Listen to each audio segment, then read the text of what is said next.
주일, 주의 날이라고 일컬어지는 예수님의 부활을 기념하는 의미이기도 합니다. 1년에 52번이나 그리스도께서 부활하셨다라는 사실을 일깨울 수 있는 날이 바로 주일입니다. 오늘 주일날 뵙게 되니까 더 반갑습니다.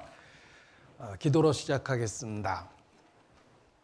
아버지 하나님, 예수님 안에서 하나님을 아버지라 부를 수 있는 은혜를 주시고 영광을 주신 것 주님께 감사를 드립니다. 존재조차 없었던 저희를 만드시고 또 우리가 아직 죄인 되었을 때 먼저 그리스도 안에서 우리를 사랑해 주시며 자녀 삼아 주신 것, 또 주의 몸된 교회 안에서 영육간에 보호하고 인도해 주시는 것 저희가 알고 더욱 주님께 감사 찬양을 드립니다. 한 주간 주의 말씀이 증거될 수 있는 소중한 기회를 주셨습니다.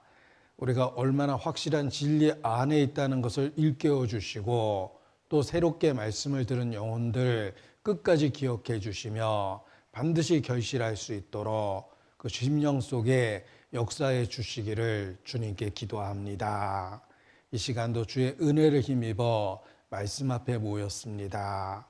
세상 끝날까지 함께 하신다는 약속의 말씀을 의지하고 주님께 모든 것을 부탁을 드립니다. 성령께서 두루 역사해 주시고 병들고 어그러지고 잘못된 것들 이 시간 주의 능력과 은혜로 고쳐주시며 영과 육을 온전케 만들어 주시기를 주님께 기도합니다. 육신의 모든 가족이 영원한 영적 가족이 될 수 있도록 우리에게 속한 자를 기억해 주시고 인도하여 주시옵소서. 이 시간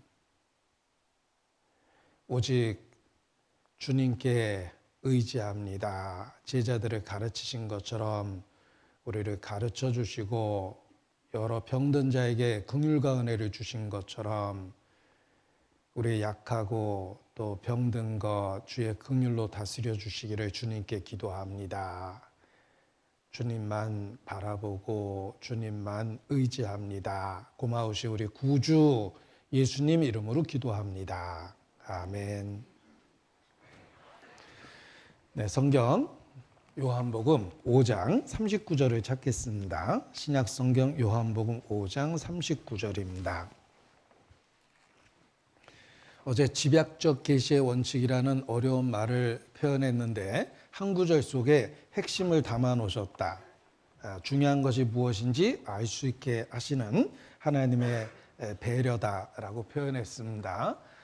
이 한 구절도 짧은 구절 속에 핵심이 들어 있습니다. 기억하시고 요한복음 5장 39절 같이 읽겠습니다. 너희가 성경에서 영생을 얻는 줄 생각하고 성경을 상고하거니와 이 성경이 곧 내게 대하여 증가하는 것이로다. 매년의 추수가 생각해보면 우연히 저절로 주어지는 것이 아니라 하나님께서 여전히 우리를 돌봐주시고 있다는 은혜의 증거입니다. 그가 자기를 증거하지 아니하신 것이 아니니 하늘로서부터 비를 내리시며 결실기를 주시는 선한 일을 하사 음식과 기쁨으로 너희를 만족케 하셨느니라 라는 바울의 표현처럼 해마다 추수는 하나님이 여전히 우리와 함께 하신다는 증거입니다. 영적으로도 그러합니다. 우리가 교회 생활 가운데 반복되는 집회가 영적인 추수이며 하나님이 우리 모두에게 주시는 또 한 번의 은혜라고 말할 수 있습니다. 교회 생활의 최고의 특권이 무엇일까? 누군가는 한 번도 들어보지 못했던 복음의 진리를 반복해서 들을 수 있다는 것입니다. 그것이 교회 생활 중에 하나님이 우리 모두에게 주시는 큰 특권과 은혜입니다. 이 반복을 통해서 우리는 중요한 것이 무엇인지를 인식하고 매일의 삶을 살 수 있는 것입니다.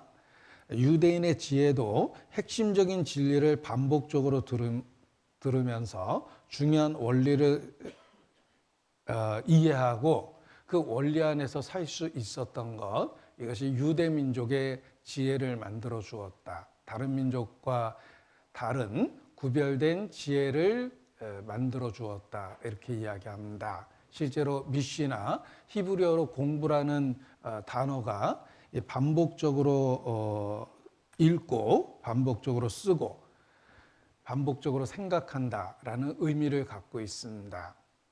우리는 교회 생활 중에 복음의 진리를 반복적으로 일깨우면서 중요한 것이 무엇인지를 알고 그 원리 속에서 살게 됩니다.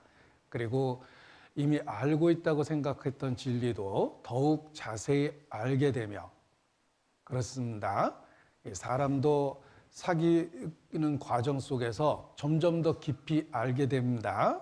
얼굴만 아는 사람, 얼굴과 이름을 아는 사람, 자주 만나는 사람, 위로가 되는 사람, 그리고 없으면 못 살 것 같은 사람.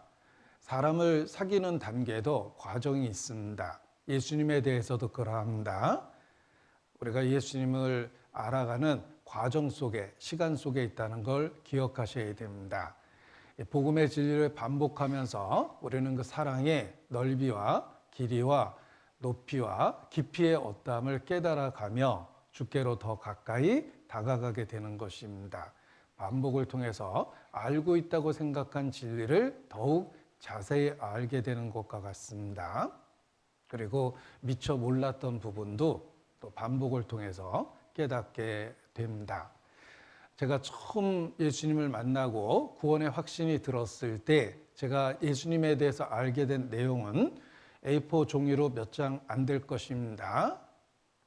그런데 시간 속에서 씨앗이 싹이 되고 싹이 이삭이 되고 이삭이 곡식과 열매를 만들어내는 것처럼 예수님에 대한 지식도 점점 더 늘어갔습니다. 그것이 정상입니다. 그리스도를 아는 지식에서 자라가라 라고 말씀하셨기 때문입니다. 혹 처음 믿었을 때 진리와 지금 시간이 흐른 뒤에 그 진리에 대해서 동일한 대상이지만 그 지식의 정도가 똑같다면 불행하게도 제자리 걸음한 것과 같습니다. 성장하지 않은 것과 같습니다. 우리는 그리스도를 아는 지식에서 자라가야 됩니다. 처음 만났던 예수님, 그리고 그 후로 더 가까이 주님께 다가가야만 합니다. 그래서 모든 그리스도인의 소원이 주께로 더 가까이라는 표현을 쓰는 것입니다. 제가 노트에 자주 메모하는 표현 중에 하나이기도 합니다. 내 일생 소원이 늘 찬송하면서 주께 더 가까이 나아가길 원합니다. 찬송의 가사인데 모든 그리스도인의 기도 제목이라고 생각합니다. 우리는 교회 생활의 특권, 복음을 반복적으로 들으면서 주께로 더 가까이 나아가고 주님과의 관계가 깊어지는 것입니다. 그것이 교회 생활의 최고의 특권입니다. 그리고 복음 속에는 사랑이 들어있고 그 사랑은 여러 환경적인 어려움 속에서도 신앙을 지키는 힘을 줍니다. 가정의 위기도 그러합니다. 우리는 삶의 시련 속에서 여러 가지 어려움을 겪게 되고 모든 것을 포기하고 싶은 충동을 자주 받습니다. 그러나 가족 간의 사랑을 확인하면서 그 위기를 극복하게 됩니다. 여보 사랑해요, 아빠 사랑해요 라는 말 한마디 속에 다시 살아야 되겠다는 용기를 갖게 됩니다. 사랑은 가족을 지켜주고 위기를 극복하는 힘이 됩니다. 우리는 경험적으로 잘 압니다. 신앙생활이 그렇습니다. 복음에는 하나님의 사랑이 들어있고 그 사랑을 통해서 신앙적 위기를 극복하는 것입니다. 그래서 교회 생활 속에서 이 복음을 반복적으로 들을 수 있다는 것은 큰 은혜입니다. 그리고 우리는 오늘이라도 우리 인생을 끝낼 수 있는 매일의 삶을 살고 있습니다. 피할 수 없는 죽음이라는 운명을 생각할 때 복음이 얼마나 소중한지를 일깨울 수 있습니다. 저는 5남매의 막내로 태어나 자랐습니다. 제 처가는 저는 7남매의 막내입니다. 따라서 각각의 배우자가 있고 자녀들이 있고 하니까 가족이 얼마나 많겠습니까? 하나님이 주신 큰 은혜임에 틀림이 없습니다. 그래서 가족만 모아놔도 웬만한 작은 교회만큼 그렇게 많은 숫자가 있습니다. 그런데 가지 많은 나무에 바람 잘 날 없다고 가족 관계가 많은 것은 축복이지만 그만큼 슬픈 일도 많고 울어야 될 일도 많고 하나씩 하나씩 죽음이라는 운명 속에서 우리 곁을 떠나갑니다. 오래전에 찍은 가족 사진을 보면 휑합니다. 이미 많은 분이 돌아가셨기 때문에 그렇습니다. 우리는 반복적으로 죽음을 경험하게 되는데 그 죽음 앞에서 신앙이 얼마나 소중한지를 절실하게 깨닫습니다. 만약에 우리 안에 그리스도가 없었다면 그 이별을 어떻게 감당합니까? 예수님은 부활이요 생명이며 죽음이라는 가장 절망적 순간에 확실하게 우리에게 소망의 빛을 비춰줍니다. 그래서 죽음을 생각해 보면 이 복음이 얼마나 소중한지를 다시 한번 일깨울 수 있습니다. 제가 부모님 묘가 가족묘를 이렇게 부모님이 준비하고 쓰셨습니다. 참 이상한 건 돌아가시기 한 달 전에 직접 그 가족묘를 계약하셨습니다. 너무 마음에 들어서 그 8명이 들어가는 가족묘를 이렇게 샀다고 어머니가 전화하셨는데 아유 그거 남아있는 자식들이 알아서 하지 뭘 미리 사놨어요 라고 했는데 몇 달 안 돼서 돌아가셨습니다. 갑자기 심장마비로 어머니가 돌아가셨습니다. 그래서 참 묘하다. 마치 돌아가실 걸 예측한 것처럼 그렇게 하셨네 라는 생각이 들었습니다. 그런데 어머니 돌아가시고 또 아버지 돌아가시면서 그 묘비에다가 찬송가 가사를 적었는데 얼마나 큰 위로가 되는지 모릅니다. 찬송가 가사를 편집해서 적었습니다. 이 세상 작별한 성도들 하늘에 올라가 만날 때 세상의 괴로움이 끝나고 기쁜 날 서로가 대하리 그렇게 묘비에 적어놨는데 그 앞에 설 때마다 얼마나 위로가 되는지 모릅니다. 예수님 안에서 다시 만난다라는 소망이 이별의 슬픔을 극복하게 해주는 것입니다. 그래서 죽음을 생각해 보면 저 자신은 목사기 때문에 복음을 반복적으로 이야기할 수밖에 없지만 항상 첫 번째 청자 듣는 사람은 내 자신이라고 이렇게 생각합니다. 내 자신이 제일 앞에 앉아 있고 내 자신에게 하는 말이라고 생각하며 복음을 다시 한번 이야기합니다. 이 복음이 내 자신에게도 유일한 소망이고 위로가 되기 때문에 그렇습니다. 그리고 교회 안에서 복음이 다시 전해진다는 것은 우리 모두에게 또 한 번의 기회입니다. 왜냐하면 우리가 다 알곡은 아니기 때문에 그렇습니다. 예수님께 직접 배워도 12 중에 하나는 가룟 유다였습니다. 예수께서 너희는 내가 일러준 말로 깨끗하나 다는 아니니라. 아마도 가룟 유다하고 눈이 마주치지 않았을까 이런 생각을 해봅니다. 12 중에 하나는 가짜였습니다. 하물며 우리가 아무리 복음적인 교회를 지킨다고 자부하지만 그럼에도 불구하고 문제는 우리가 다는 아니라는 것입니다. 의인 중에 악인이 있다고 말씀하셨는데 교회 안에 머물면서도 거듭나지 못한 사람이 있을 수 있습니다. 그래서 누군가에게는 또 한 번의 기회가 되는 것입니다. 너희가 믿음 안에 있는가 너희 자신을 시험하고 확증하라. 그리스도께서 너희 안에 계신 줄을 알지 못하면 버리운 자니라. 누구든지 그리스도의 영이 없으면 그리스도의 사람이 아니라라고 말씀하십니다. 내가 정말 구원받은 사람일까? 내가 구원받은 것일까? 받았다고 생각하는 걸까? 내가 정말 믿는 걸까? 믿어진 걸까?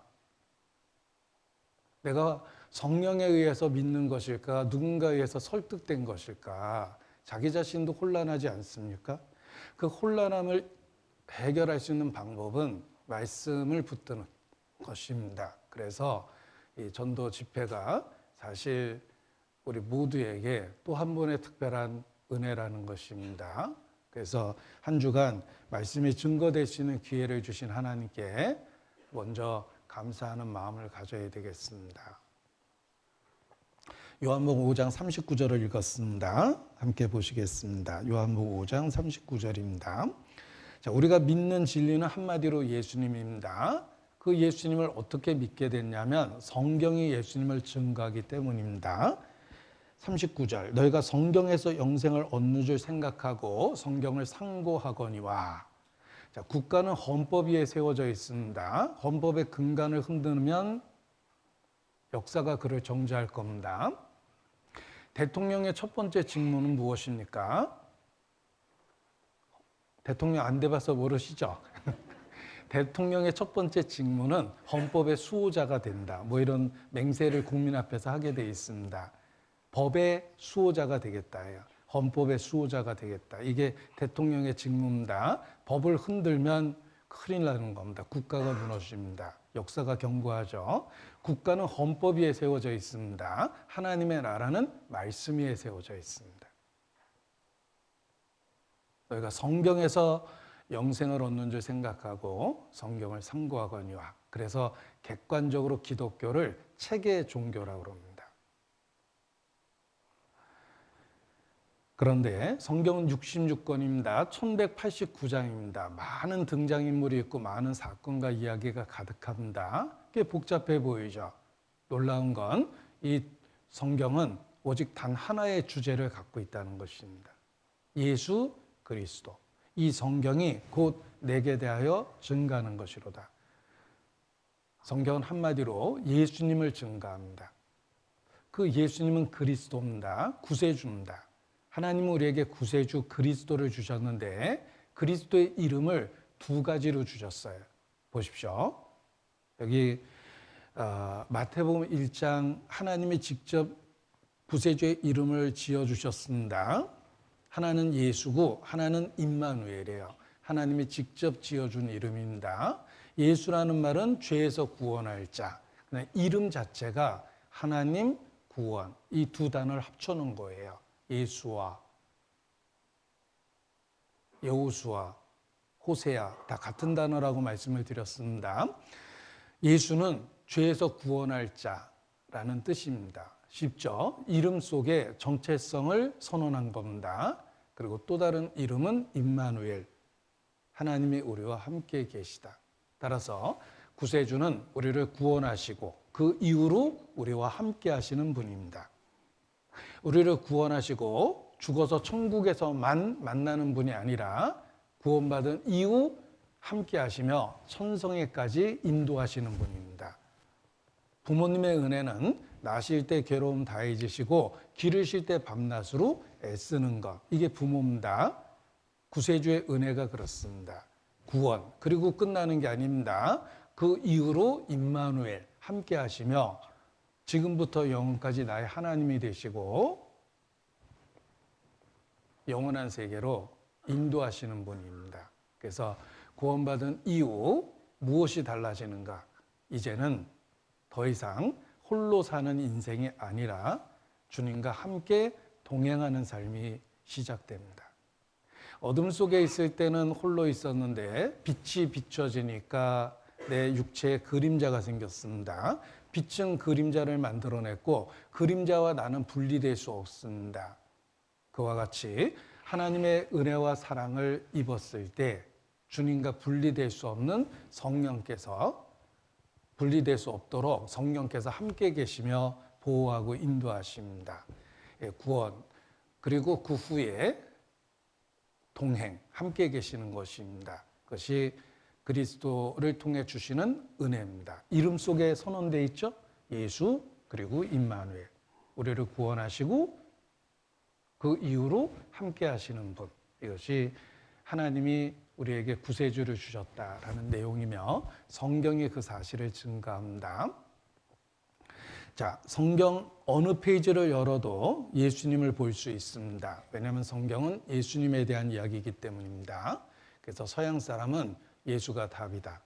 Jesus is the answer. 내가 길이요 진리요 생명이다. 선언하셨습니다. 예수님은 인생의 답입니다. 길을 묻는 당신에게 많이 쓰는 표현이죠. 예수님을 소개합니다. 예수님은 그 길이기 때문에 그렇습니다. 진리가 무엇일까? 석가모니도 죽음 앞에서 나도 아직 진리 찾고 있다라고 말씀하셨는데 석가모니도 못 찾은 그 진리가 무엇입니까? 예수님 자신이에요. 내가 진리다. 사람이 어떻게 죽지 않고 생명을 얻을 수 있을까? 예수님은 자신을 생명이라고 선언합니다. 예수님은 길이요 진리요 생명입니다. 인생의 답이에요. 성경 66권은 그러한 예수님을 우리에게 증거합니다. 자, 성경 해석의 비법을 알려드리겠습니다. 오늘 정말 잘 오셨어요. 성경 해석의 비법입니다. 모든 페이지에서 예수님을 찾으라. 이것입니다. 우리 누나 뽐내는 요리 솜씨는 알고 보니 미원. 뭐 이렇게 약간 허망한데 성경 해석의 비법은 절대 실망하지 않습니다. 예수님이에요.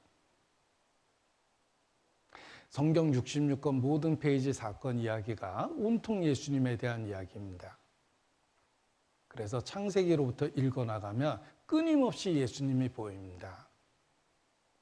웰리스라는 법률가가 있었습니다. 그의 친구는 유명한 무신론자예요.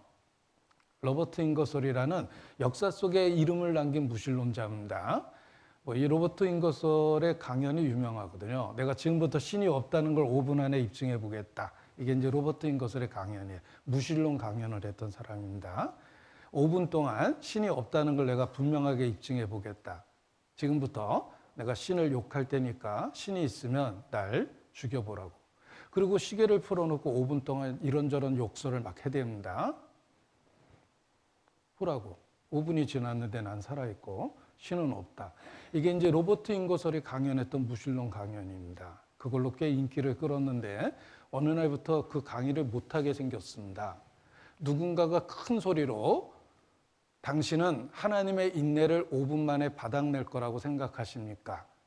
하나님은 당신 같지 않습니다. 오래 참으십니다. 라고 이렇게 소리를 쳤는데 그때부터 그 무신론 강의를 할 수 없게 됐다라고 되어 있습니다. 이 로버트 잉거솔은 무신론을 통해서 명성을 얻었어요. 웰리스의 친구였습니다. 같이 여행을 하는데 1시간 이상 달변으로 신에 대한 비난을 막 쏟아냈답니다. 웰리스가 그걸 듣고 일단 친구의 달변에 놀랐어요. 그리고 많은 지식이 있다는 것에 대해서 놀랐습니다. 나는 솔직히 기독교에 대해서 생각도 안 했는데 저 친구는 정말 지식이 많네. 그 많은 지식으로 신을 비웃고 조롱하네. 나는 저 친구에 보면 아무것도 아는 게 없는데 라는 생각을 해서 처음으로 기독교에 관심을 갖고 살펴보기 시작했답니다. 그 친구가 하도 기독교를 욕하니까 무슨 근거로 욕하는지 살펴보다가 반대로 웰리스는 믿게 됐어요. 신앙을 고백하게 됩니다. 유대인인 그가 믿음을 갖게 됐습니다. 그리고 자기가 얼마나 어리석었는지를 회개하며 책을 하나 썼어요. 그 책이 배너입니다. 웰리스의 배너가 꽤 알려져 있죠. 배너는 주다 배너라는 사람의 이름이에요. 성경에 모세가 기도할 때에 아론과 훌이 손을 잡고 손을 들 수 있도록 도와줍니다. 그때 등장하는 사람이 훌이죠. 그 훌이 벤허의 허예요. 그래서 벤허라는 말이 훌의 아들 뭐 이런 의미를 갖고 있는 유대식 이름입니다. 그런데 그 벤허의 부제목이 있습니다. A Tale of Christ예요. 그리스도에 대한 또 하나의 이야기. 그래서 배너 영화를 보면 첫 장면이 예수님 탄생부터 나오는 거예요. 그리고 배너라는 책의 하이라이트는 문둥병자였던 배너의 어머니와 누이 동생이 예수님이 처형되는 핏물에 문둥병이 났습니다. 웰리스가 하고 싶었던 이야기예요. 인간의 죄는 그리스도의 피로 해결할 수 있다. 그가 발견한 진리이기도 합니다. 웰리스는 소설을 썼고 그 소설의 부제목을 A Tale of Christ라고 정했습니다. 자기가 주다 베너라는 사람의 인생 역정을 이야기하고 있지만 나는 예수님 얘기를 하고 싶다, 이런 뜻이에요. 성경이 그렇습니다. 성경은 온통 예수님에 대한 이야기예요. 이 성경이 곧 내게 대하여 증가하는 것이로다. 누가복음 24장입니다. 누가복음 24장 25절입니다. 누가복음 24장 25절.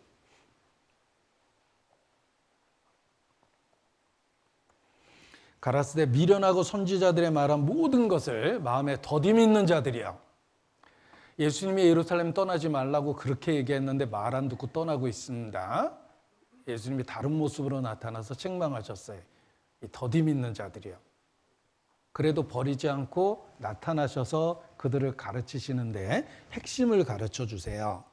그리스도가 이런 고난을 받고 자기 영광에 들어갈 것이 아니냐. 이게 핵심입니다. 그리스도의 고난, 그리고 그 후의 영광, 그리스도의 죽음, 그리고 그 후의 부활. 조금 어렵게 얘기하면 그리스도의 낮아지심, 그리고 그 후의 높아지심. 이게 핵심이다, 이런 뜻이에요. 성경의 핵심은 예수님의 죽음과 부활이에요. 그리스도가 왜 죽어야만 하는가? 우리의 죄를 담당하셨어요. 그런데 부활하셨어요. 죄의 문제를 해결하고 승리를 선언한 겁니다. 예수님이 핵심을 그들에게 가르쳐 주셨습니다. 우리가 사도신경을 달달달 외워보면 삼위일체 하나님에 대한 고백이에요. 그래서 사도신경도 전능하사 천지를 만드신 하나님 아버지를 내가 믿사오며 그랬는데 그 믿사오며라는 동사가 삼위 하나님께 걸립니다. 성부, 성자, 성령에 대해서 믿습니다라는 고백을 하고 있는 거예요. 그래서 영어로 외워보면 I believe in, believe라는 단어가 3번 나와요. 성부와 성자와 성령에 대해서. 삼위일체 하나님에 대한 고백이고, 그리고 사도신경을 분석하면 예수님의 고난 그리고 부활하심이에요. 낮아지심 그리고 높아지심이에요. 이것이 핵심이다, 이런 뜻이에요. 예수님은 핵심을 가르쳐 주시고 더디 믿는 그들에게 어떻게 하셨냐면 27절은 같이 읽어볼까요? 이에 모세와 및 모든 선지자의 글로 시작하여 모든 성경에 쓴 바 자기에 관한 것을 자세히 설명하시니라. 자, 더디 믿는 그들에게 자세히 설명해 주셨습니다. 그래서 확실한 믿음을 갖고 그들이 예수님께 돌아오게 돼요. 여러분 중에 더디 믿는 사람이 있습니다. 더디 믿는 자들이요, 핵심을 아셔야 됩니다. 그리스도가 이런 고난을 받고 자기 영광에 들어갈 것이 아니냐. 이것이 핵심이며 더 자세히 배우면 하나님께 마음이 돌아오게 돼 있습니다. 어느 정도 배우면 될까? 한 2시간만 배워도 돼요. 왜냐하면 제자들도 예수님께 2-3시간 배웠는데 발걸음을 돌이켰거든요. 2시간을 배운다라는 근거가 있습니다. 그 근거가 무엇이냐면, 보세요. 2시간을 배웠다는 근거가 무엇이냐면, 예루살렘에서 엠마오까지 걸어보면 아무리 천천히 걸어도 3시간 반 정도면 걷습니다. 그 시간에 예수님이 그들에게 가르치신 거예요. 그래서 예루살렘에서 엠마오까지 걸어가 보면 높은 곳에서 아래로 내려가는 지역인데 지도를 놓고 봐도 예루살렘과 엠마오가 그렇게 멀진 않죠. 한 2-3시간 걸린다, 이런 뜻인데 누가 기가 막히게 표현하기를 예루살렘은 해발 700m 높은 곳이거든요. 대관령 꼭대기에서 강릉 쪽으로 내려오는 거리가 엠마오까지의 거리예요. 요거 한번 기회 되면 한번 걸어보세요. 실감나게. 한 2-3시간 걸리겠죠.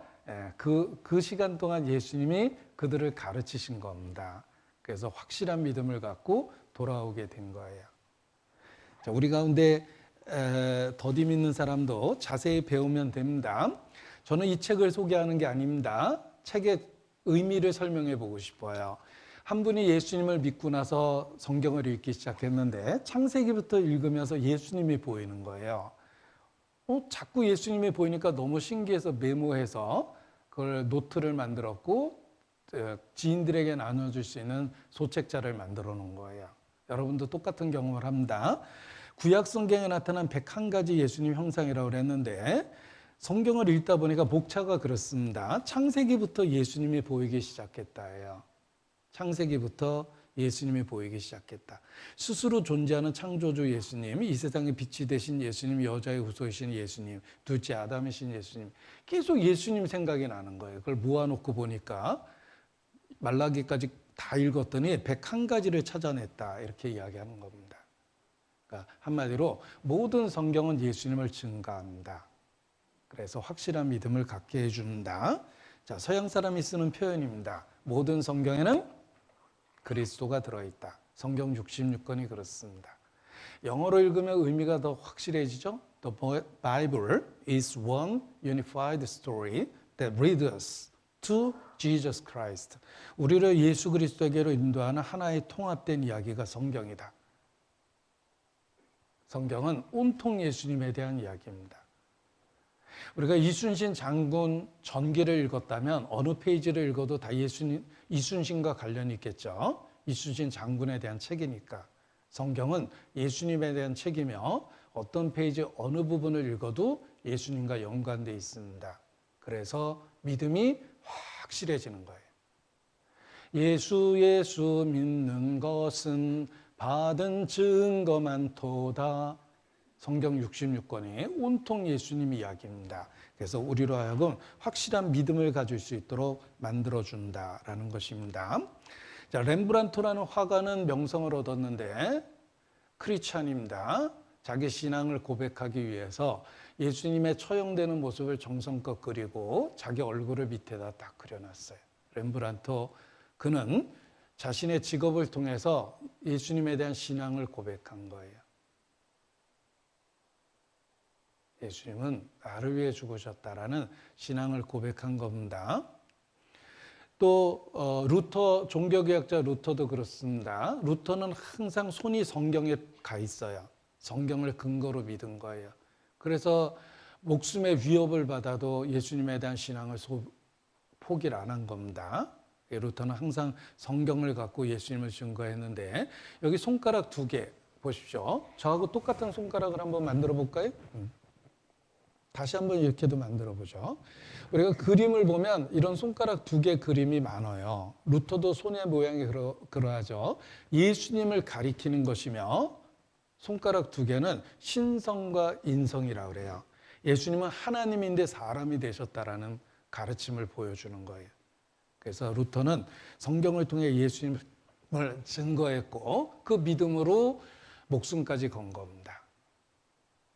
루터가 목숨의 위협을 받았을 때 재판석에서 마지막으로 했던 말이 있죠. Here I stand, 주여, 내가 여기 서 있습니다. 그리고 목숨을 걸었어요. 그 이유는 성경에서 예수님을 발견했기 때문에 그렇습니다. 성경의 모든 말씀은 그리스도를 설교하고 그리스도를 향해 있다. 성경에서 예수님을 발견한 거예요. 다양한 장르의 문헌들이 모인 성경 전체는 예수 그리스도를 향한다. 자, 이 그림은 큰 그림의 일부를 보여드린 겁니다. 보십시오. 예전에 강대상은 이렇게 정면에 있었던 게 아니에요. 옛날 시대에는 이거 제단이라고 해서 여기는 강대상이 없고 옆쪽에 강대상이 있었어요. 저 옆쪽에서 말을 했어요. 그런 모습이죠. 그런데 루터는 십자가에 못 박힌 그리스도를 가리키고 있어요. 보십시오. 그의 모든 설교는 십자가에 못 박힌 그리스도입니다. 그런데 옷이 나풀나풀거리고 있죠? 부활하신 예수님이란 의미를 갖고 있어요. 십자가에 못 박힌 것만이 아니라 부활하셨다, 이런 뜻이며, 그리고 손가락 2개는 예수님은 신성과 인성을 갖고 계신 하나님이신데 사람이시다, 이런 뜻이며, 십자가를 잘 들여다보면 천정에 붙어 있죠. 그림 그리는 분은 구도상 십자가를 내려야 된다는 걸 잘 압니다. 그런데 딱 일부러 붙여 그려요. 십자가는 하늘과 땅을 이어주는 완벽한 완전한 사닥다리란 뜻이에요. 천국에 가다 모자라서 못 가는 게 아니라 천국에 닿아 있죠. 십자가는 우리를 천국으로 인도하는 완전한 진리다라는 걸 가르쳐 주려고 십자가를 일부러 천장에다 딱 붙여서 그려요. 그리고 여기 실내가 이렇게 지저분한 이유는 예수님의 채찍질과 핏자국이에요. 예수님은 고난받고 죽으셨어요. 왜 그냥 죽지 고난받고 죽으셨을까? 우리 죄가 그만큼 심각했다는 거예요. 그래서 고난받고 죽으셨어요.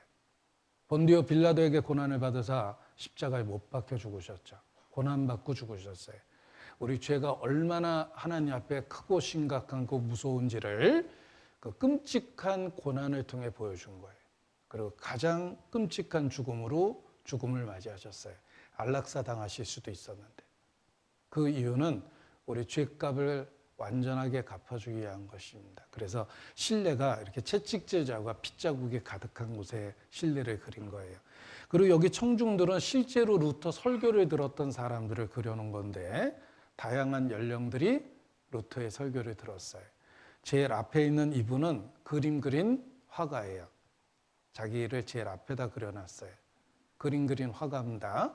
루터는 친구가 화가였고 덕분에 루터 얼굴이 많이 그려져 있어요. 역사 속에서.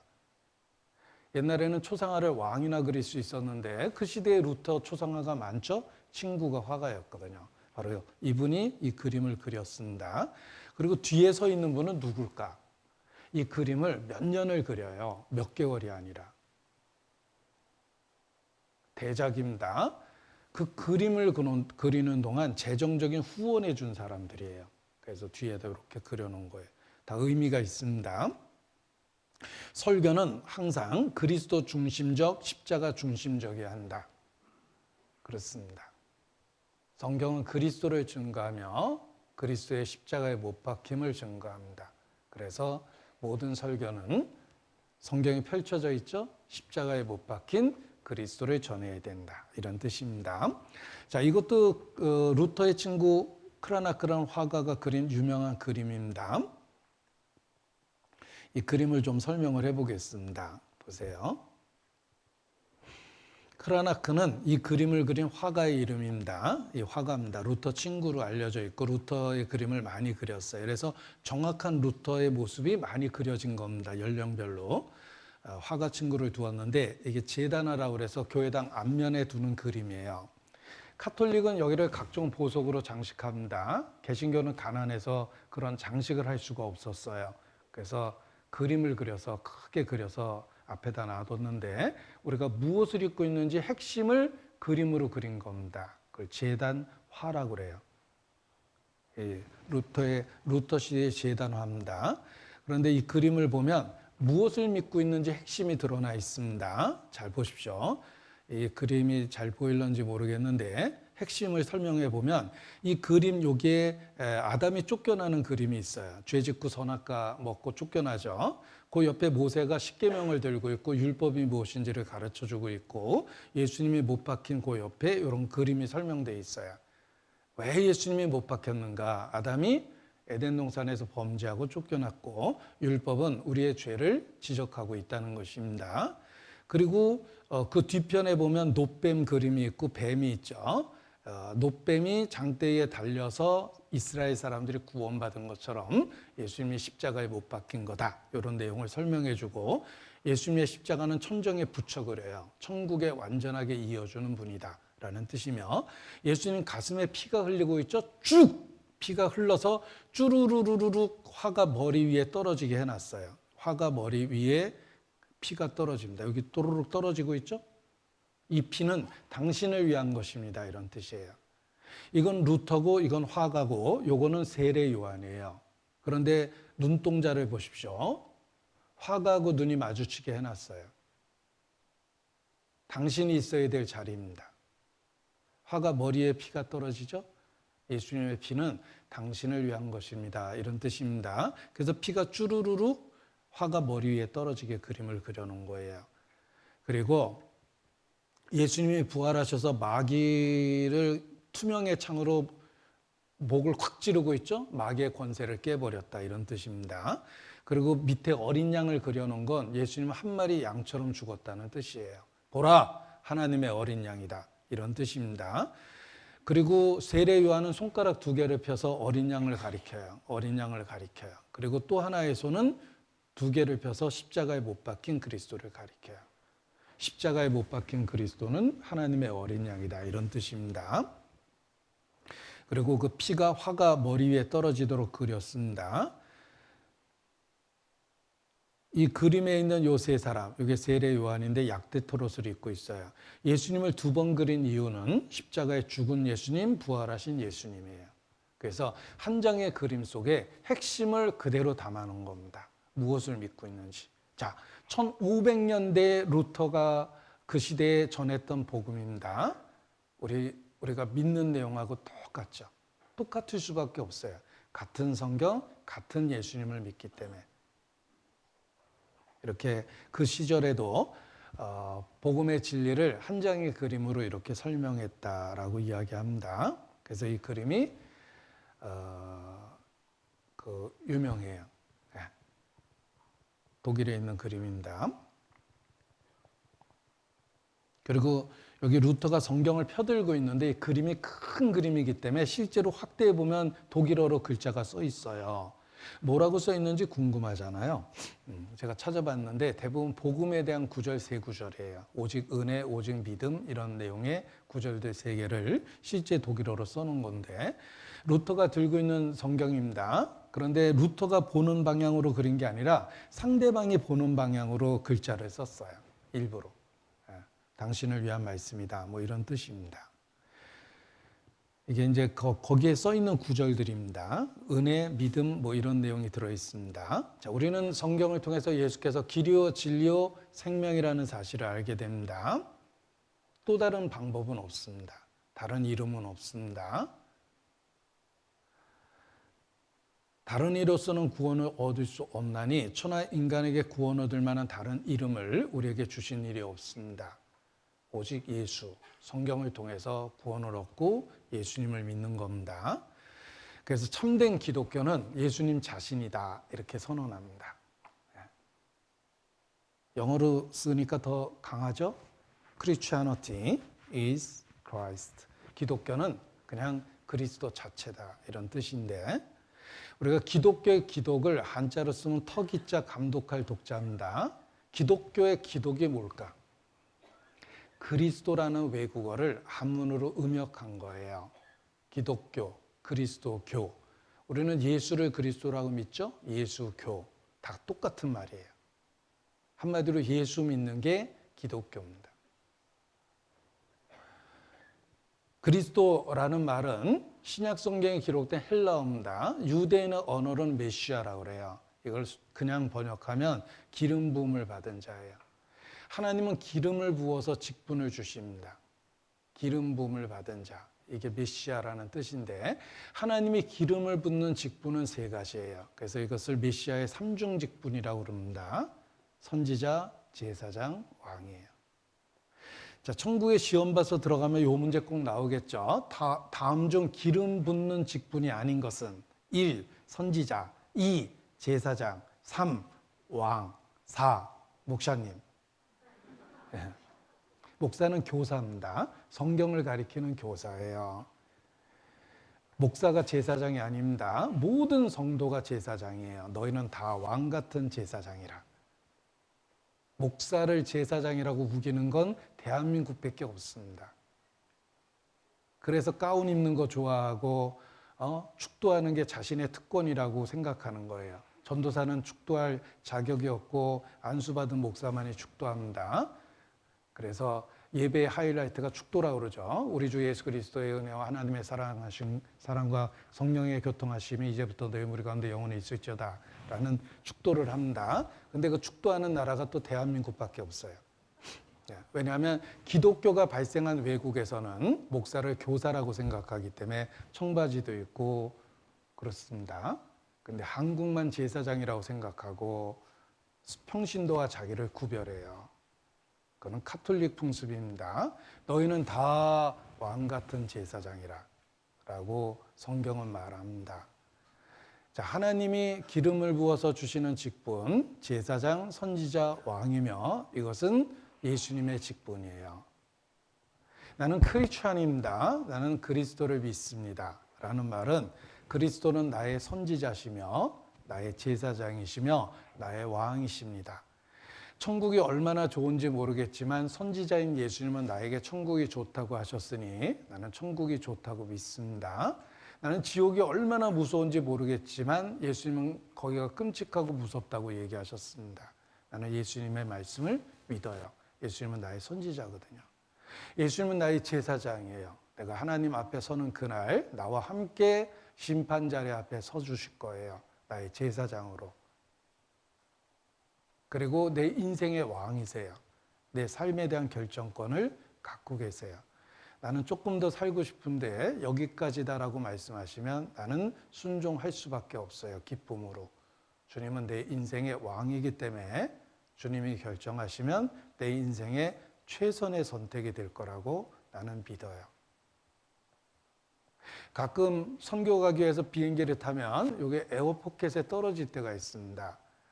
큰 비행기를 탈 때는 좀 그래도 공포감이 덜한데 어디 인도 같은 나라 가면 비행기 진짜 많이 타거든요. 그것도 작은 비행기를. 스튜어디스가 발음도 잘하는 스튜어디스가 비행기 안에서 이렇게 못 걸어 다니고요. 이렇게 걸어 다니는 데가 있어요. 그게 비행기가 조그마면 그러잖아요. 근데 그런 조그마한 비행기 이동하다 에어포켓에 떨어지면 진짜 비행기가 뚝 떨어집니다. 사람들이 비명을 지르고 막 그 공황 상태가 돼요. 정말 신기한 건 그 순간에도 주님은 마음의 평강을 주십니다. 혹 비행기가 떨어진다면 주님이 허락하셔서 그런 거예요. 주님이 허락하셨다면 그거는 틀림없이 내 인생의 베스트예요. 그래서 삶의 위기에 대한 두려움이 없어집니다. 너에게 평강이 있을지어다 라고 외치시기 때문에 그렇습니다. 주님은 내 인생의 왕이기 때문에 그런 거예요. 그래서 그리스도를 믿는다라는 말은 선지자, 제사장, 왕이신 예수님을 믿는다 이런 의미를 갖고 있는 겁니다. 그 예수님 믿는다라는 것 중에 가장 중요한 진리가 무엇일까? 그가 우리를 위해 죽으셨다예요. 그래서 우리의 구세주가 되신 거예요. 고린도전서 2장 2절 찾겠습니다. 제가 제일 좋아하는 성경이기도 합니다. 고린도전서 2장 2절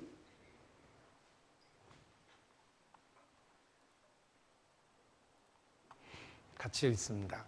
내가 너희 중에서 예수 그리스도와 그의 십자가에 못 박히신 것 외에는 아무것도 알지 아니하기로 작정하였습니다.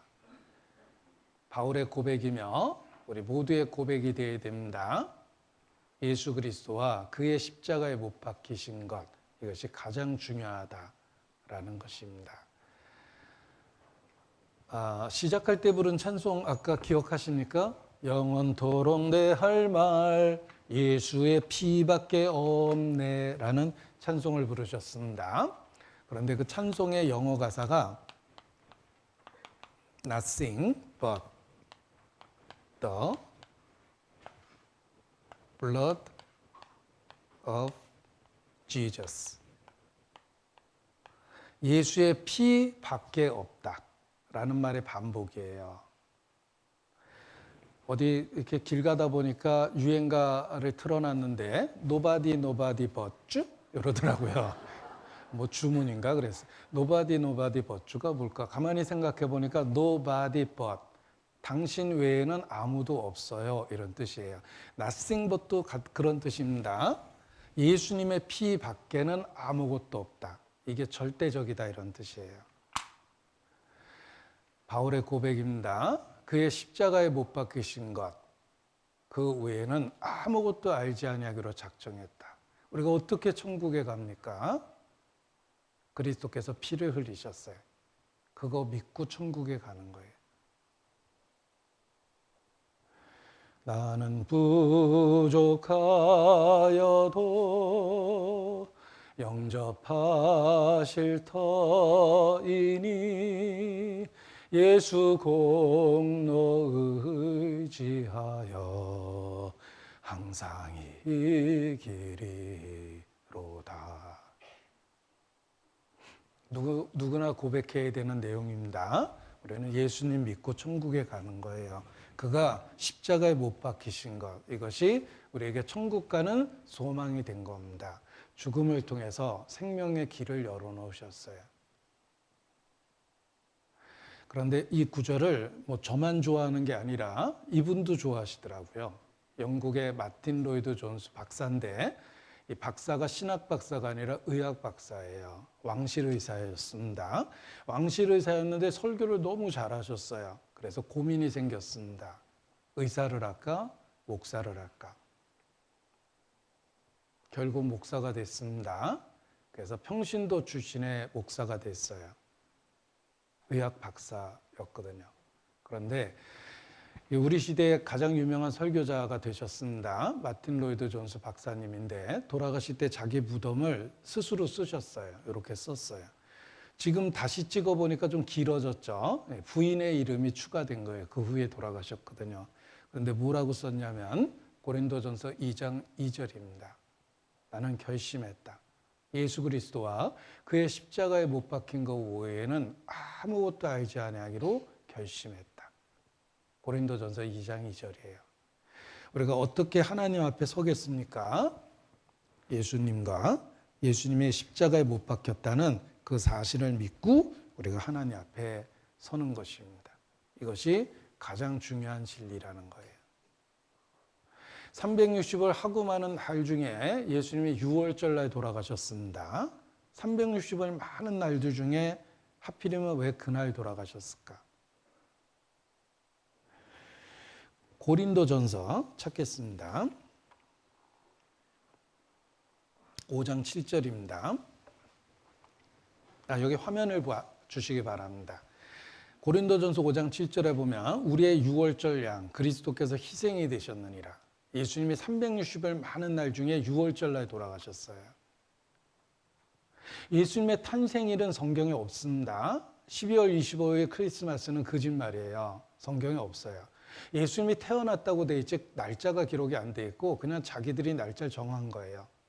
이날로 하지 뭐. 그러다 보니까 러시아 종교 이런 때는 크리스마스가 다르게 돼 있어요. 근거 없이 그냥 12월 25일을 크리스마스라고 우기고 너무 많은 사람이 우기니까 그날인가 보다 이렇게 생각하죠. 성경에 없습니다. 그런데 예수님이 돌아가신 날은 써 있어요. 6월절 날 돌아가셨어요. 명절 때. 왜 하필이면 그날 죽었을까? 예수님은 6월절 양이 되셨어요. 보십시오. 예수님은 6월절 양이 되셨는데 이 6월절이라는 게 어떤 의미인지를 설명을 드려보겠습니다. 출애굽할 때 10가지 재앙이 있었죠. 그때 내가 애굽 땅을 칠 때 그 피가 너희의 거하는 집에 있어서 너희를 위하여 표적이 될지라. 내가 피를 볼 때 너희를 넘어가리니 재앙이 너희에게 내려 멸하지 아니하리라.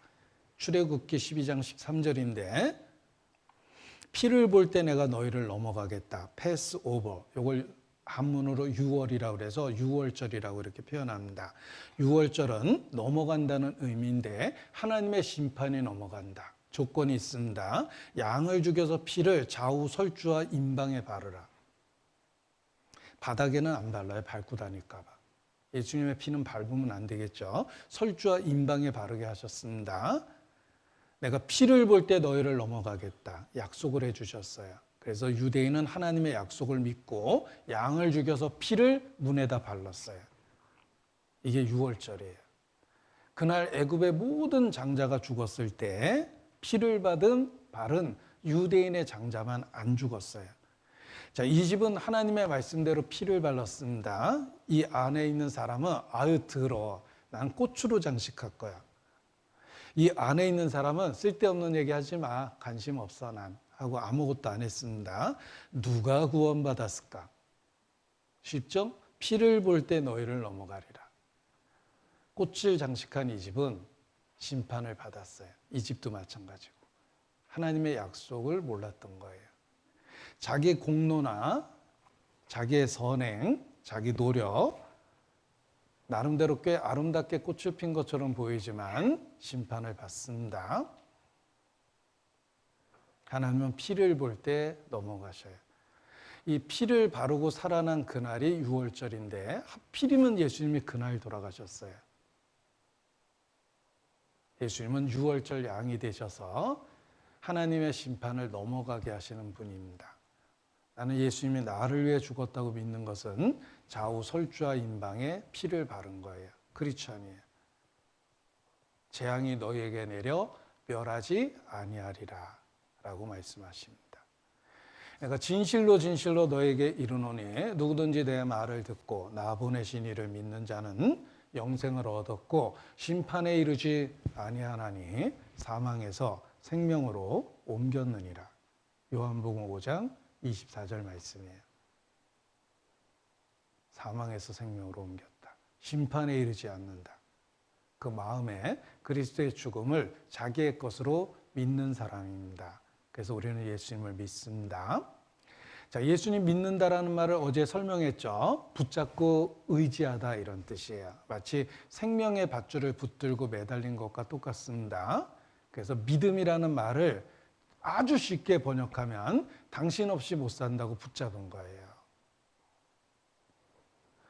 그것이 믿음이라는 의미를 갖고 있는 단어입니다. 여기 몇 구절 찾아봤어요. 예수 믿는다라는 말은 예수님을 붙잡고 의지하는 거예요. 고린도전서 15장 23절 그리스도가 강림하실 때 그에게 붙은 자 그들이 구원을 받을 거라고 약속했습니다. 그리스도에게 붙어 있어야 돼요. 주께 붙어 있으라. 이거는 바나바가 안디옥에서 했던 설교 제목이에요. 주께 붙어 있으라. 신명기 4장 4절 오직 너희 하나님 여호와께 붙어 떠나지 않은 너희는 오늘까지 다 생존했다. 예수 믿는다라는 말이 하나님께 붙어 있는 거예요. 하나님 없이 못 산다고. 히브리서 3장 6절 우리의 소망의 담대함과 자랑을 끝까지 견고히 잡으면 그의 집이 된다. 예수님을 끝까지 붙잡고 있어야 돼요. 그게 믿음이에요. 그래서 믿음은 현재로만 써요. 믿었었다 그러면 안 돼요. 그건 과거예요. 지금은 안 믿는 거예요.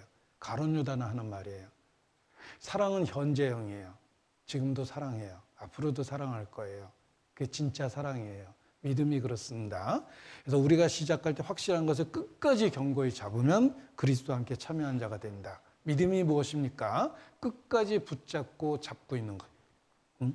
우리의 믿는 도리를 굳게 잡을지어다. 성경에 그런 표현이 있죠? 믿는다라는 말을 쉽게 써준 거예요. 가지가 포도나무에 붙어 있어야 된다고 그랬는데 붙잡고 머물러 있는 거예요. 우리는 예수님을 붙잡고 있는 거예요. 그게 믿음입니다. 찬송 가사도 그렇습니다. 주의 십자가 붙들겠네. 믿음이란 주님을 붙잡고 있는 거예요. 십자가를 붙잡는 거예요. 나를 위해서 죽으셨다는 진리를 붙잡고 있는 겁니다. 제가 인도 선교할 때 이 찬송을 영어로 들었는데 너무 감동이 됐어요. 그 시골, 그 전기도 안 들어오는 그 시골 마을에 발전기를 돌려서 앰프를 켰는데 거기 카세트로 찬송을 들었는데 너무 은혜가 돼서 제가 방송실에 쫓아가서 이거 누가 불렀는지도 막 물어보고 그랬어요. 앤 머레이가 찬송가 135장을 부른 걸 틀어놨는데 너무 은혜가 됐어요. 앤 머레이가 누군지도 알아봤어요. 유명한 가수인데 크리스찬입니다. 그래서 찬송도 많이 불렀는데 그 앤 머레이의 음성이었어요. I will cling to the Holy cross and exchange it someday for a crown. I will cling to. 나는 예수님을 붙잡고 있겠다. 이런 뜻이에요.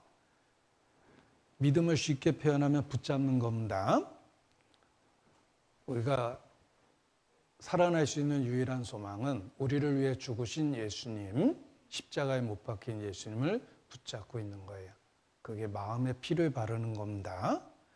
이 퓨리라는 전쟁 영화가 있습니다. 이 병사들이 적들에 둘러싸여 있어요. 이 벽들이 수백 명의 적에 둘러싸여 있습니다. 단 5인의 병사가 수백 명의 적들에 둘러싸여 있어요. 죽을 가능성 100%예요.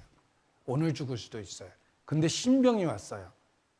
신병이 오니까 그 신병한테 하는 말이 있습니다. 여기 신병과의 대화가 있거든요. Are you a praying man? 너 혹시 뭐 종교라도 있어? 이런 뜻입니다. 저 교회 다녀요. I go to church. 교회 다녀요. Are you saved? 구원은 받았어? 못 알아들어요. 교회는 다니는데 구원 받았냐 그러니까 못 알아들어요. 저 세례 받았어요. 너 그거 얘기한 거 아니야. 교회 다니고 세례 받았냐고 물어본 게 아니라 구원 받았냐고 물어본 거야. 라고 대화를 하면서 Wait until you see. 너 그 볼 때까지 기다려야 돼. See what? 뭘 봐요? 예수님 얘기를 해줍니다. 슬쩍. What a man can do to another man. 한 사람이 또 다른 사람을 위해서 한 것이 있어. 이러면서 영화 장면이 넘어가요. 근데 그 대사를 제가 다 찾아봤거든요. 찾아봤더니 이런 대사가 있었습니다. 받아 적어봤어요. 너에게 꼭 필요한 건 알고 있어야 돼. Grab a hold of Jesus. 너 예수님을 꽉 붙잡아야 돼. He's the one thing. 이렇게 보면 너를 절대 무너지지 않게 할 유일한 분이야. Grab a hold of Jesus. 전쟁터에서 한 말이에요. 야, 오늘 죽을 수도 있어. 여기 전쟁터잖아. 수백 명의 적들에 둘러싸여 있어. 우리 100% 죽을 거야. 너 예수는 믿어야지. 교회 다니는 게 중요한 게 아니야. 침례받는 게 중요한 게 아니에요. 구원을 받아야 되는 거야. 어떻게 받아요? 예수님을 꽉 붙잡고 있어야 돼. 이게 이제 전쟁터에서 죽음을 목전에 둔 병사들이 나눈 대화입니다. 이거는 기독교 국가였던 미국에서 군인들이 전쟁터에서 많이 나눴던 대화예요. 개척 시대부터 그랬어요. 인디언에 의해서 그날 밤 죽을 수도 있거든요. 그러니까 항상 기도를 했어요. 주님, 오늘 밤이 이 땅에서의 마지막 밤이라면 내일 아침에 눈을 떴을 때에는 당신의 품 안에서 눈을 뜰 수 있도록 내 영혼을 당신에게 부탁합니다. 이런 기도를 미국 개척 시대부터 했어요. 그러니까 전쟁터에서도 그 상태가 그대로 드러난 거예요. 우리가 어차피 죽을 텐데 너 예수 꽉 붙들고 있어야 돼. 구원이 중요한 거야. 이렇게 얘기를 합니다. 자, 우리도 마찬가지입니다. 어떻게 이 세상을 살겠습니까? 예수님을 꽉 붙잡고 살아야 되는 거예요. 예수 그리스도와 그의 십자가에 못 박히신 것, 이것이 우리에게 제일 중요하기 때문에 그렇습니다. 로마서 5장 5절입니다. 찾겠습니다. 로마서 5장 5절.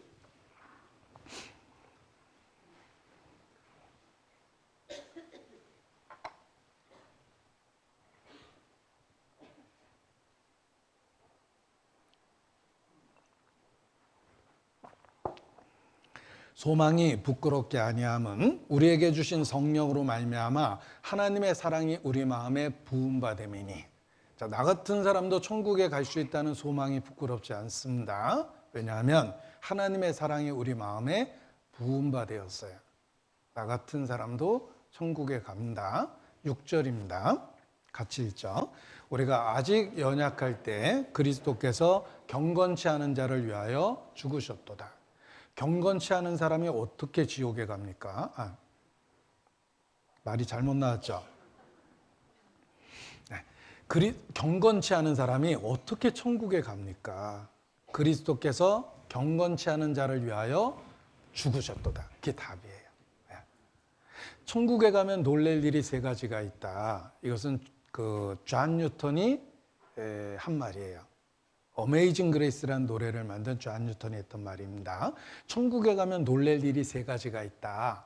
꼭 와 있을 것 같은 사람이 없어서 놀랄 거다. 유명한 목사님들 중에 못 온 분 많이 있을 겁니다. 성공한 목사지 진정한 크리스찬은 아니거든요. 꼭 와 있을 것 같은데 못 온 사람이 많아서 놀랄 거다. 이게 첫 번째 놀랄 일입니다. 두 번째, 꼭 못 올 것 같은데 와 있는 사람을 보고 놀랄 거다. 예를 들면 예수님 옆에서 죽은 강도가 있습니다. 우리가 그 친척이라고 해보세요.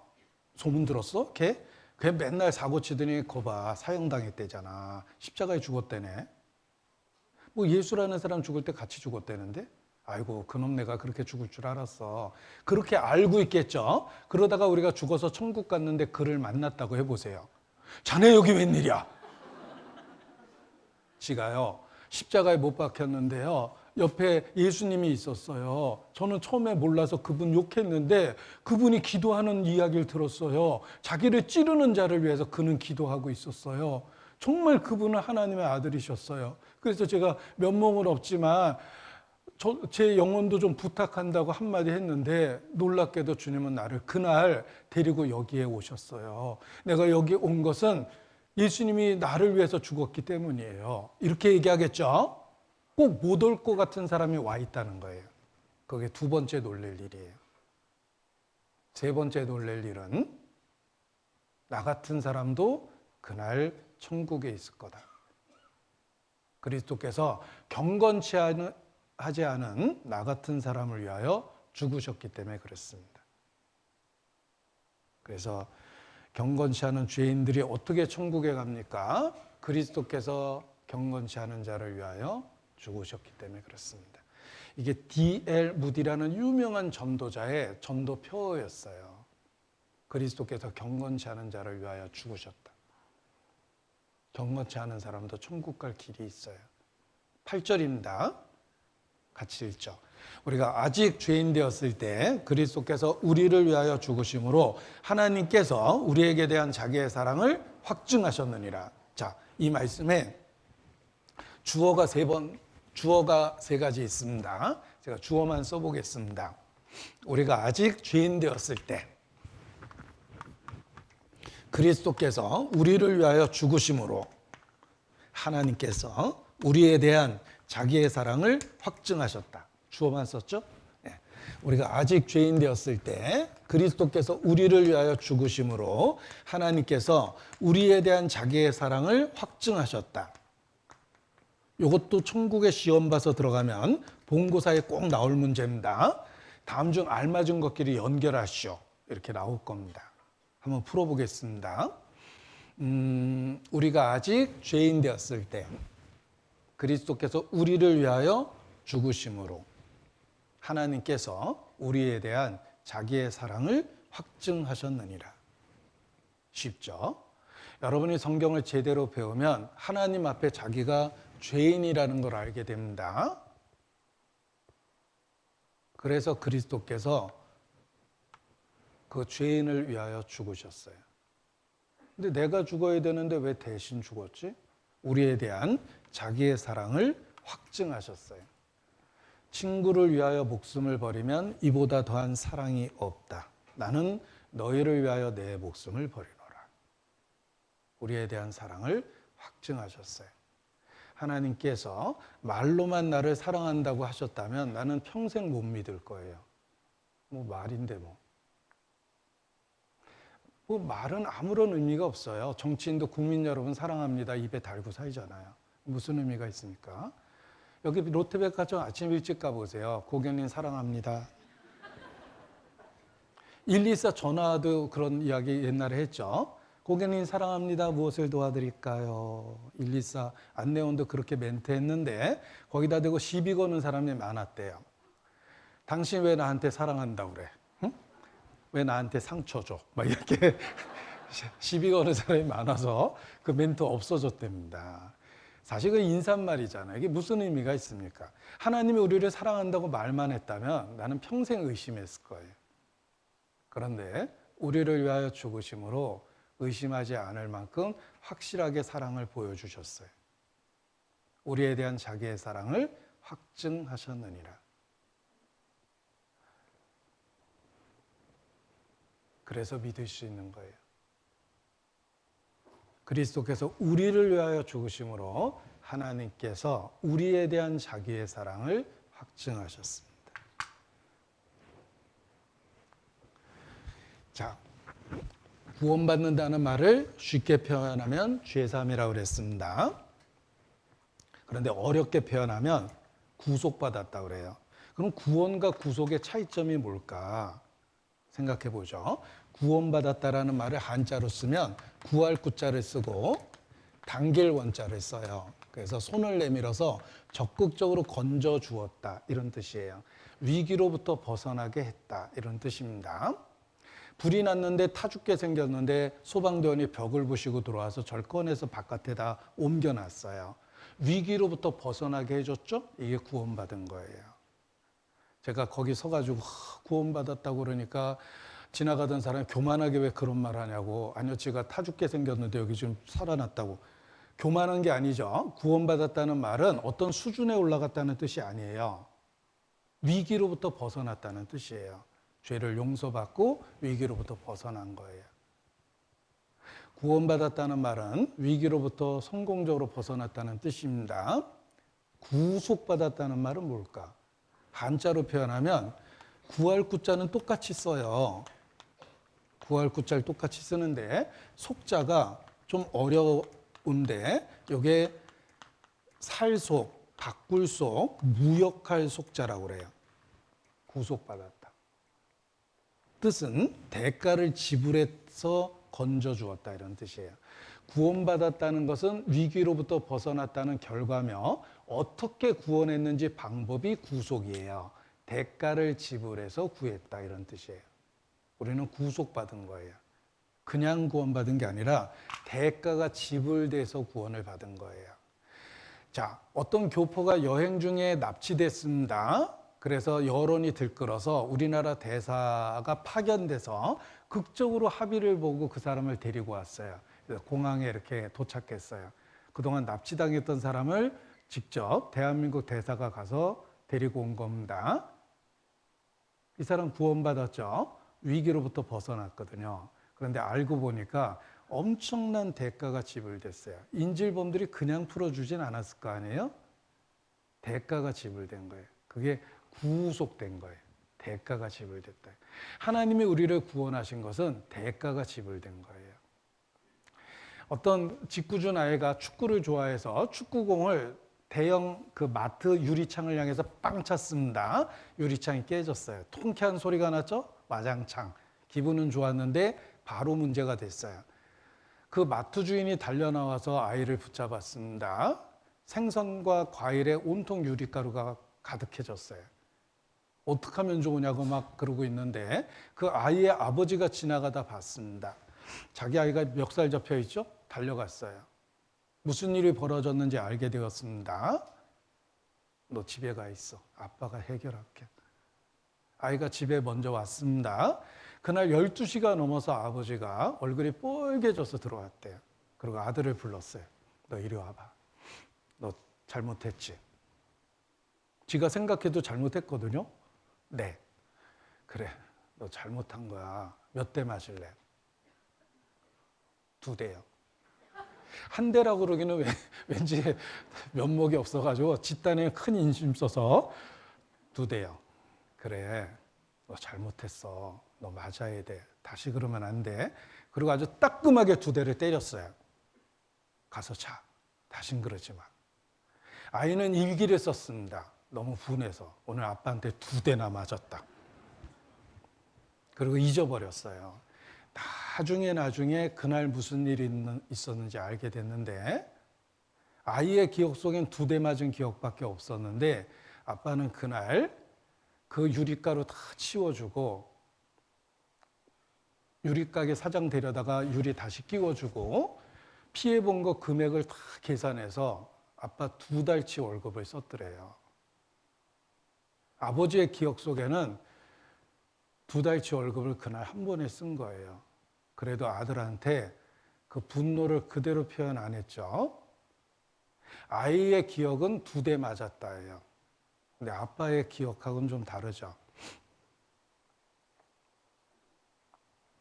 십자가가 그렇습니다. 우리가 십자가를 이해하는 것은 아주 부분적이고 그래요.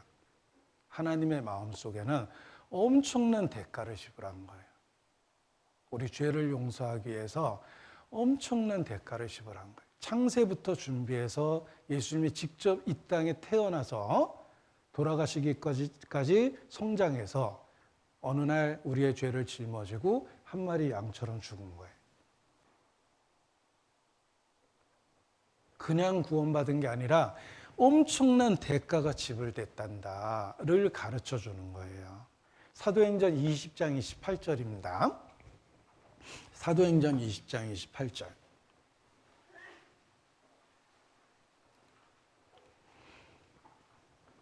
28절 같이 읽습니다. 너희는 자기를 위하여 또는 온 양떼를 위하여 삼가하라. 성령이 저들 가운데 너희로 감독자를 삼고 하나님이 자기 피로 사신 교회를 치게 하셨느니라. 하나님이 교회를 얼마 주고 샀냐면 자기 피로 샀대요. 지불한 대가는 가치를 보여주는 거예요. 이 컵 사기 위해서 10,000원을 지불했으면 10,000원짜리예요. 컴퓨터 사기 위해서 200만 원 지불했다면 이거 200만 원짜리예요. 지불한 대가는 가치를 보여주는데 하나님이 우리를 구원하기 위해서 양을 죽였다면 우리의 가치가 양값이에요. 하나님이 우리를 구원하기 위해서 개를 죽였다면 우리의 가치가, 전 얘기 안 합니다. 하나님이 우리를 구원하기 위해서 독생자를 희생했다는 말은 우리를 아들처럼 사랑하신다는 뜻이에요. 하나님이 자기 피로 우리를 구원하신 거예요. 그래서 구원받았다는 말만 하는 게 아니라 구속받았다는 말을 쓰는 이유는 인간의 가치와 의미를 보여주는 거예요. 나를 구원하기 위해서 엄청난 대가가 지불됐다라는 걸 가르쳐 주는 거예요. 우리를 구속하셨어요. 수준별로 깨달으면 됩니다. 초급반, 죄사함 받았다. 중급반, 구원받았다. 고급반, 구속받았다. 이렇게 수준별로 깨달으면 돼요. 어려운 말을 쓰신 이유는 그 깊은 의미가 있다는 걸 가르쳐 주신 거예요. 대가가 지불돼서 우리를 구원했다. 이런 뜻입니다. 골로새서 1장 13절 14절입니다. 골로새서 1장 13절 14절.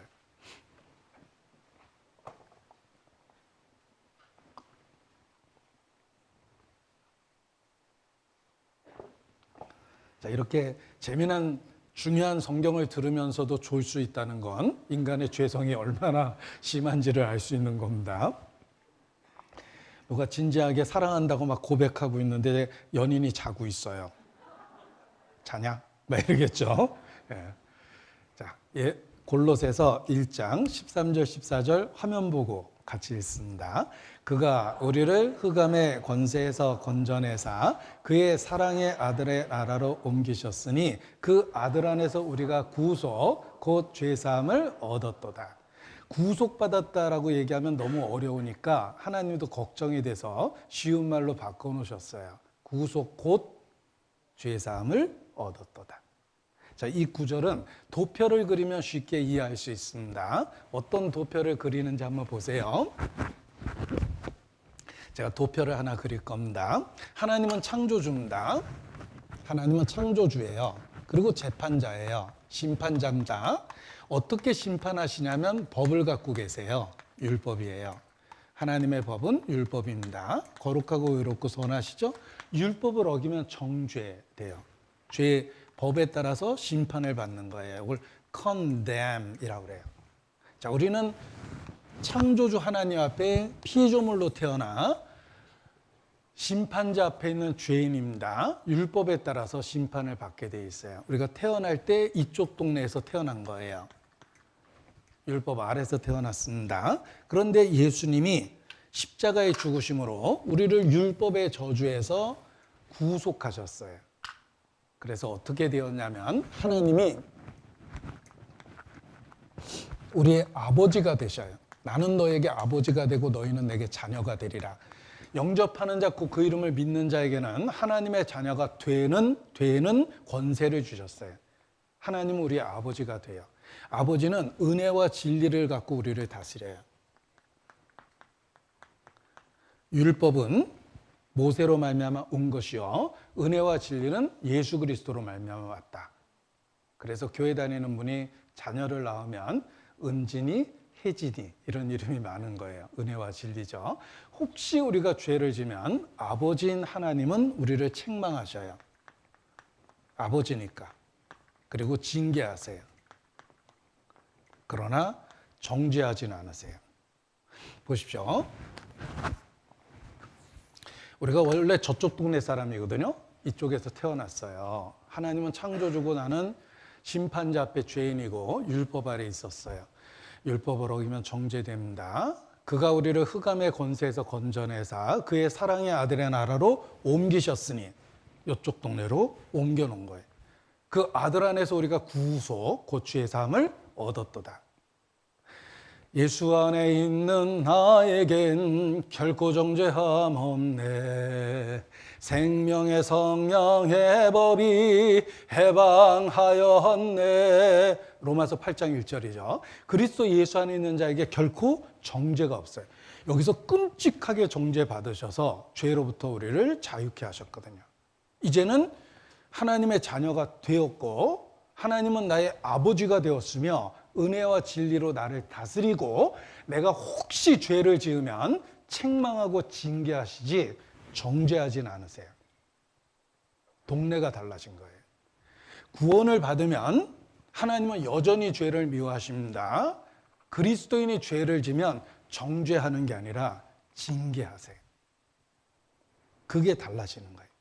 그래서 히브리서 12장에 보면 또 아들들에게 권하는 것과 같이 너에게 권면하신 말씀을 잊었도다. 일러스되 내 아들아 주의 징계하심을 경히 여기지 말며 그에게 꾸지람을 받을 때 낙심하지 마라. 주께서 그 사랑하는 자를 징계하시고 그의 받으시는 아들마다 책질하심이니라 하였으니 너희가 참으면 징계를 받기 위함이라. 하나님의 아들과 같이 너희를 대우하시나니 어찌 아비가 징계하지 않는 아들이 있으리요. 징계는 다 받는 것이거늘 너희에게 없으면 사생자여 참 아들이 아니니라. 하나님은 우리를 반드시 징계하세요. 징계가 없으면 사생자예요. 저쪽 동네 사람이에요. 내가 구원받기 전에는 하나님이 무슨 짓을 해도 내가 무슨 짓을 해도 하나님이 나를 그냥 두셨어요. 경고만 하셨어요. 회개하라고. 악인이 그렇습니다. 하나님과 아무 상관이 없기 때문에 회개하라는 경고만 하세요. 그러나 내가 예수님을 믿고 하나님의 자녀가 되면 사망에서 생명으로 옮기우며 하나님은 나의 아버지가 되었고 아버지는 은혜와 진리로 나를 다스리고 내가 잘못하면 책망하고 징계하세요. 없으면 저쪽 동네 사람이에요. 구원받은 이후에 달라지는 것은 아버지로서의 인도하심이 있고 죄를 지면 책망하고 징계하신다는 거예요. 어떻게 책망을 덜 받고 징계를 덜 받을 수 있을까? 우리가 우리 죄를 자백하면 저는 미쁘시고 의로사 우리 죄를 사하셔요. 자백하면 용서해 준다는 말은 자녀에게 하는 말이에요. 저쪽 동네는 죄 싹은 사망이거든요. 죽어야 되는 거예요. 그 죄는 그리스도의 죽음으로만 해결할 수 있어요. 속죄를 받고 하나님의 자녀가 되면 자백하면 용서해 줘요. 하늘에 계신 우리 아버지, 주기도문이 그렇죠? 아버지께 한 기도예요. 우리가 우리 죄를 자백하면 저는 미쁘시고 의로사 우리 죄를 사하셔요. 자백하면 용서한다는 말은 자녀에게 하는 말이에요. 자, 어떤 도둑놈이 법정에 끌려가서 재판을 받고 있습니다. 그래가지고 도둑질한 거에 대해서 재판받다 보니까 자존심이 상했어요. 내가 뭐 잡범인가? 재판장님, 고백할 거 있어요. 저 사실 도둑질해서 여기 왔는데 저 잡범 아닙니다. 그 살인사건 있죠? 제가 한 거예요. 갑자기 살인죄를 자백했어요. 자백하면 용서해 줍니까? 이제는 잡범이 살인범이 돼서 재판을 받아야 돼요. 물론 자백했으니까 좀 정상은 참작되겠지만 죄명은 살인죄가 되겠죠.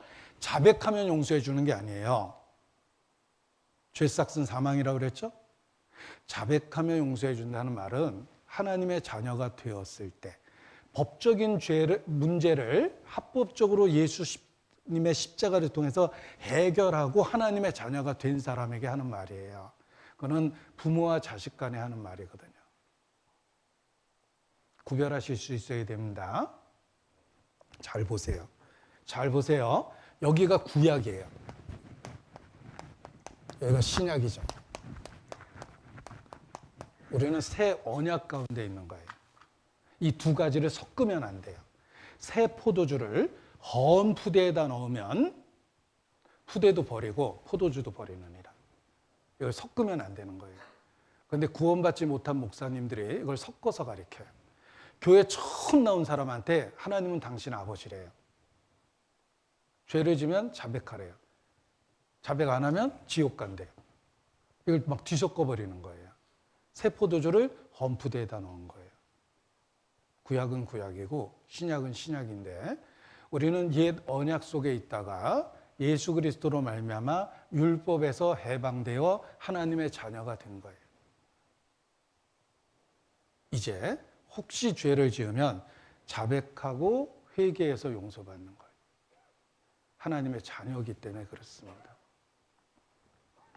자, 그리스도인은 보십시오. 내가 진실로 내게 이르노니 누구든지 내 말을 듣고 나 보내신 이를 믿는 자는 영생을 얻었고, 이쪽 동네 사람이에요. 심판에 이르지 아니하나니, 이쪽 동네입니다. 사망에서 생명으로 옮겼느니라.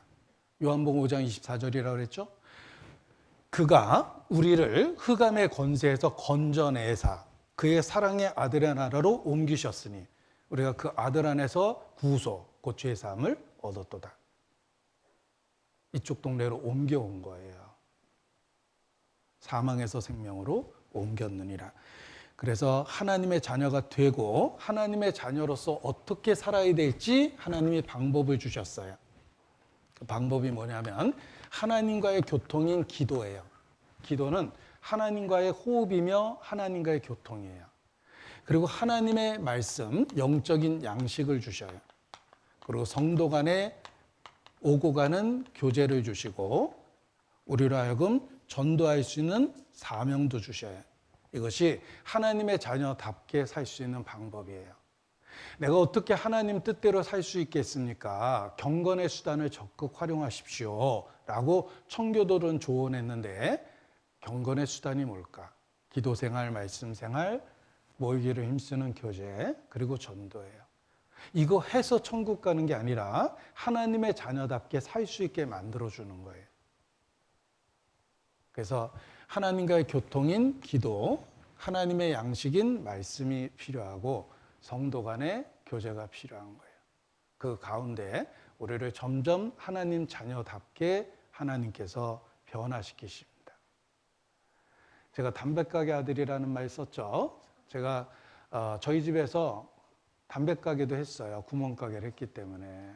담배를 오랫동안 폈는데 처음 예수 믿고 나서는 담배 그냥 폈습니다. 문제는 성경책 펴놓고 담배 피니까 꼭 하나님 앞에서 맞담배질 하는 것 같아요. 그래가지고 연기를 여기다 뿜을 수가 없었어요. 할 수 없이 푹 그러고 이렇게 성경을 봤습니다. 그리고 담배를 들고 있으니까 여기 자꾸 꺼멓게 떨어져요, 제가. 그래서 이게 비비면 성경책이 자꾸 까매졌어요. 담배 피는 습관이 없어졌어요. 어떤 며느리는 고추씨를 이렇게 털었대요. 아가 너 담배 피니? 시어머니가 그러시니까 아니요 이러다가 그냥 걸렸다는데 습관이 되면 그러잖아요. 그런데 정말 예수님 믿고 나서는 담배 피는 습관이 없어졌어요. 이게 아무리 해도 하나님 앞에 어울리질 않는다는 걸 알았어요. 제가 술도 엄청 좋아했습니다. 술 먹는 재미의 인생을 살았어요. 예전엔 술 먹으면 기분이 너무 좋았는데 예수님 믿고 나서 술 먹으면 엄청 마음이 불안해져요. 좋아하는데 안 먹는 게 아니고요. 먹으면 불편해서 안 먹게 됐어요. 그러니까 술 안 먹는 게 어려운 일이 아니에요. 내가 안 좋아하게 됐으니까. 제가 어린 시절부터 개고기를 안 먹었습니다. 제 집에 문을 열면 공터가 있는데 거기서 항상 개를 잡았어요. 효과음인가? 보세요. 항상 개를 잡았어요. 그걸 어린 시절부터 보고 자랐더니 개고기를 보면 자꾸 그 생각이 나서 이게 음식처럼 넘어가질 않는 거예요. 제가 아무리 배가 고파도 전골을 끓이는데 그게 개고기라는 걸 아는 순간에 침도 안 넘어가요. 싫어하니까. 저한테 개고기 먹지 말라 그러면 저한테는 어려운 게 아니에요. 원래 싫어하거든요. 네. 그리스도인이 된 이후에 술 먹는 거를 하나님이 꺼려하게 하시고 예전에는 욕 잘했어요. 제가 풍부한 어휘와 정확한 발음으로 욕을 한번 시작하면 정 똑 떨어지게 욕할 수 있어요. 욕 안 합니다, 저. 내가 예수님 믿고 나서 욕 안 해요. 하나님이 바꾸는 거예요. 확실하게 구원을 받으면 하나님의 자녀가 되고 하나님이 이러한 경건의 수단을 통해서 우리 삶의 변화를 일으키는 거예요. 그래서 전도할 때 확실한 증인의 말은 힘이 있다고 그러죠. 나는 정말 예수님 믿고 변화됐고 예수님 믿고 소망을 갖고 살고 있기 때문에 전도에 힘이 있는 거예요. 그래서 경건의 수단을 활용하는 가운데 성도들 가운데 함께해야 됩니다. 이것이 신앙을 지키는 비결입니다. 제가 힘들 때마다 그림을 그려보는데 이런 그림을 그리면서 신앙의 위로를 받습니다. 일단 내 자신을 한번 그려봐요. 내 자신을 좀 어린아이 같은 그 모습으로 이렇게 그려봅니다. 왜냐하면 하나님 앞에 내가 아무리 봐도 어린아이 같은 유치함이 있어요. 성인아이라 그러죠. 나이는 먹었는데 하나님 앞에 우리 자신이 내 자신을 보면 정말 보잘것없는 아이 같고 약한 아이처럼 보입니다. 그래서 내 모습인 것 같아서 어린아이 모습을 이렇게 그려보고 그리고 그 뒤에 이렇게 실루엣으로 강한 주님의 모습을 그려요. 내 뒤에 강하신 주님이 함께 있는 모습을 이렇게 그림으로 그리면 영적인 진리가 일깨워져요. 내가 홀로 있는 것이 아니라 주님이 나와 함께 있다. 보라, 내가 세상 끝날까지 너희와 항상 함께 있으리라. 나를 구원하신 것도 진리고 나와 함께 하신다는 것도 진리예요. 그래서 매일의 삶을 함께 하시는 주님을 의지해서 살 수가 있는 겁니다. 이게 그리스도인이에요. 그리스도인은 단지 예수님의 피로 죄를 용서받은 것뿐만 아니라 그 속죄를 통해서 내가 너희를 깨끗하게 하지 아니하면, 씻기지 아니하면 너희가 나와 상관이 없다고 그랬죠. 예수님의 속죄를 받아들이고 이루어짐으로 말미암아 하나님의 동행이 이루어진 거예요. 우리의 삶 속에서. 그래서 신앙을 지키고 살 수 있는 거예요. 잘 생각해 보면 저도 20대 중반에 구원을 받았습니다. 지금은 60대 중반인데 40여 년 동안 하나님의 신앙을 지켜주셨다고 생각하고 앞으로 남아있는 몇 날 안 되는 그 날들도 하나님이 지켜주실 거라고 믿는 거예요. 그래서 담대함이 있습니다. 보라, 세상 끝날까지 내가 너희와 함께 있으리라 약속해 주셨기 때문입니다. 기도하시겠습니다. 거룩하신 하나님, 소망 없었던 저희를 구원해 주시고 오늘까지 영과 육을 지켜주시는 것 감사를 드립니다. 주의 진리의 말씀으로 더욱 확신을 주시고 변화되어 하나님의 자녀로 살 수 있도록 늘 붙잡아 주시기를 주님께 기도합니다. 주님 만나는 그날 감춰진 모든 것이 드러나도 부끄러움 없이 착하고 충성된 종이라는 칭찬으로 주님 만날 수 있도록 우리 삶을 다스려 주시기를 주님께 기도합니다. 주께 의지합니다. 한 주간의 집회 또 봉사한 손길들 기억해 주시고 더욱 주님 안에서 살 수 있도록 주의 은혜로 더해 주시기를 기도합니다. 무엇보다 새롭게 말씀을 들은 영혼들 끝까지 붙잡아 주셔서 결실할 수 있도록 이끌어 주시기를 주님께 기도합니다. 고마우신 우리 구주 예수님 이름으로 기도합니다. 아멘.